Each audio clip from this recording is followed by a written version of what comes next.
Juste derrière l'ancien siège de l'école internationale des forces de sécurité se trouve la zone à risque dont parle le préfet du département du Fondi. Nous y sommes accueillis par des fissures qui laissent effectivement craindre le pire. Alors ici c'est déjà fendu, partout ici est déjà fendu. Il n'y a que le mur de soutènement qui l'arrête encore.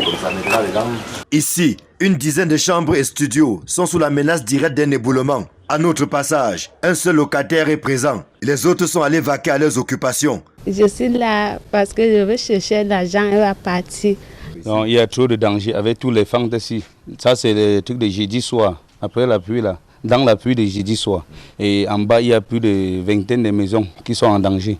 Ça peut être la chefferie.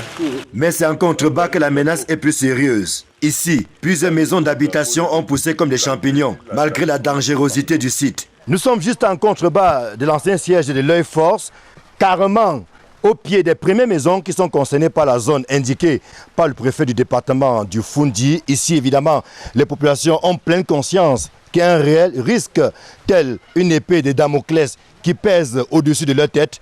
Mais ces populations sont face à un dilemme. Faut-il partir pour s'installer où? Ou alors rester et courir le risque que bientôt l'on parle d'un autobancolo?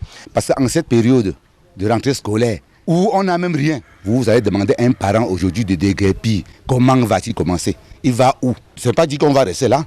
Mais si le gouvernement veut bien que nous partions, il faudrait qu'il nous accompagne.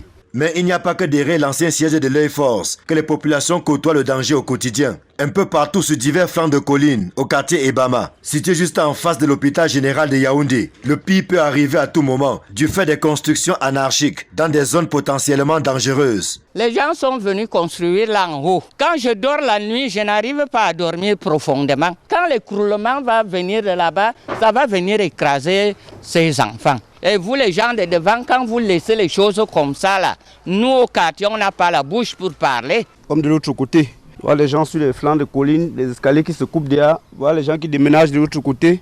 C'est fort du risque élevé d'éboulement, avec engloutissement des dizaines de maisons, que le préfet du Fondi a sommé les riverains d'évacuer les lieux sans délai.